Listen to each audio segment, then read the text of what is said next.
Hi, my name is Stephanie Griffin, and I'm the Executive Director of Associated Chamber Music Players, ACMP. I'm very honored to introduce the Executive Director of the Apple Hill Center for Chamber Music, Lenny Matczynski, to whom we just bestowed the honor of the Susan McIntosh Lloyd Award last August. Welcome, Lenny. Thank you. Thank you. Thank you for the award too. Means a lot. Yeah, well, I was sorry I could not come to your open house to present it, but I did make a certificate that I can mail to you. Yes, mail it. I love that. I'll hang it up. I'll hang it up. It's laminated, so you don't even need a frame. Excellent. I know that Apple Hill is a real trailblazer in terms of diversity and inclusion since 1971, is it? I Yeah, think. that's when it was founded. 50 years. This is our 50th year. Oh, Um, wow. Happy anniversary. Thank you. Thank you. We've had a fun celebration all year.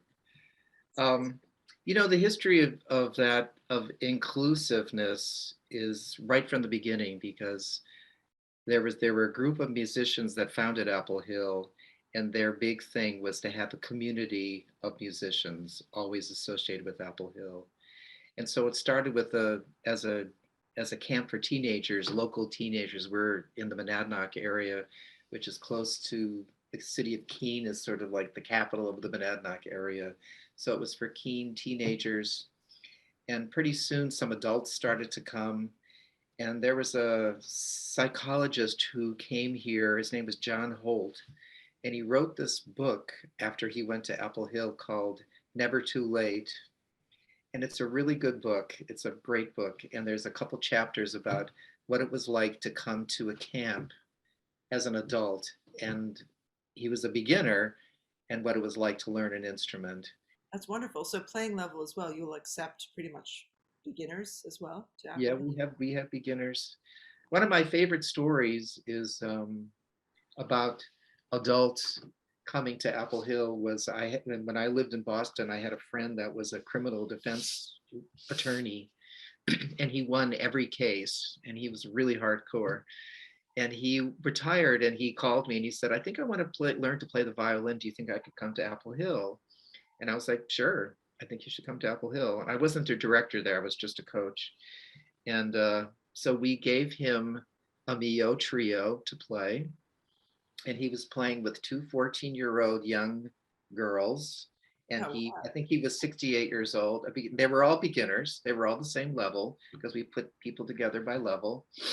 And he came to me after the performance, and he was so moved. He was so nervous, and he cried on my shoulder, and he said, I I was I won every case. He said, but this was the hardest thing I've ever done, but it was the thing I loved most. So I think it meant a lot to him. So I think it means a lot to people when they come here and they have a chance. Mhm. Yeah. I think it's wonderful also that you have mixed groups. Like when you were talking about your Mio trio, like you'll have, Yeah. a group of two teenagers and a senior citizen, Yeah. not just on a musical level, but also on a societal level. Exactly. I feel like a lot of times when we put a group together, it started with the Israelis and Palestinians. So they're sitting across from each other, or let's say uh, somebody from an African American female and a white male from New Hampshire are sitting across from each other. And the first thing they have to do is look at each other, move together, and so breathe together and start a piece of music. But what's fascinating to me is, so I think that's beautiful right there. But when you stop and think about it and you're in the audience, and if they don't start together, you're not going to sort of say, why isn't that person with that person? You're just going to say, why aren't those musicians playing together? So identities just go away when Mhm. you start to, those wrappings are changing. And I think it's a really important thing for people to witness. And probably the most important aspect of music in general, just being a wordless language. Exactly.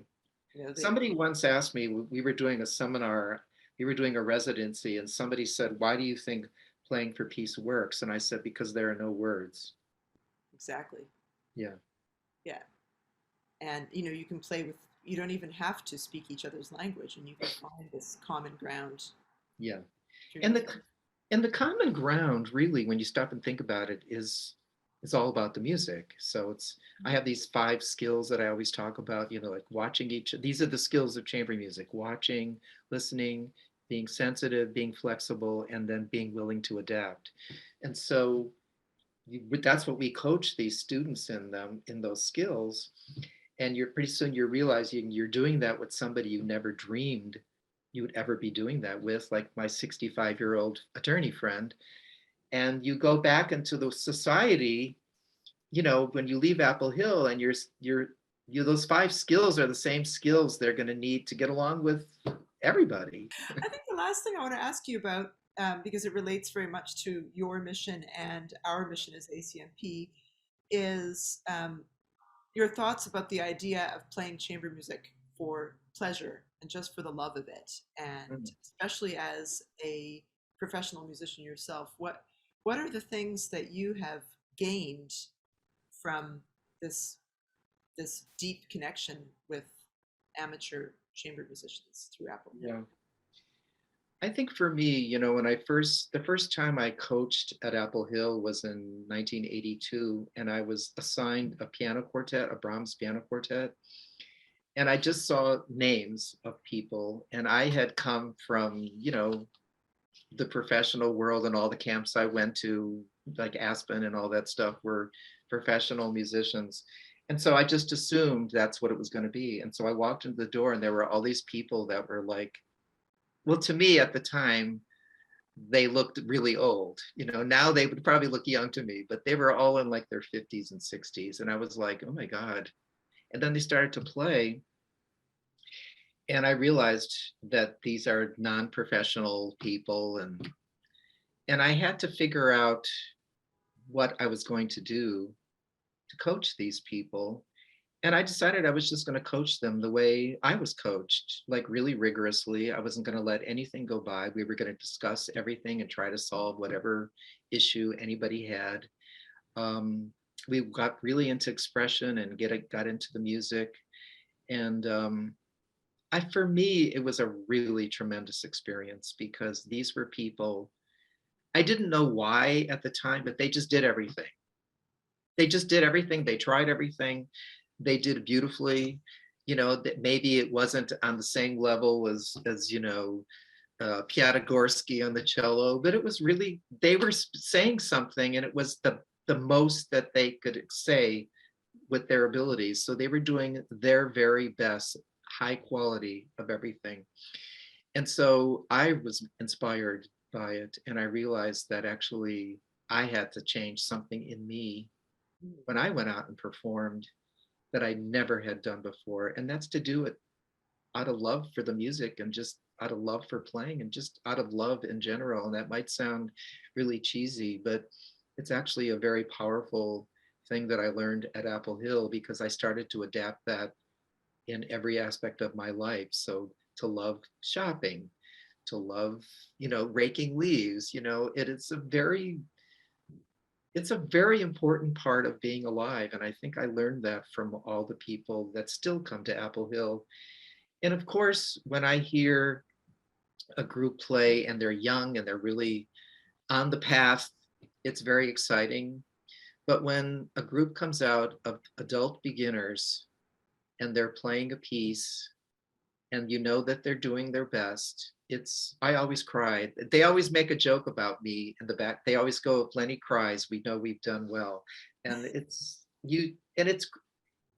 I cry because it's an incredible thing that you're witnessing that you don't see very often, is like 3 people or 4 people doing it just because they love doing it, and they love doing it with each other.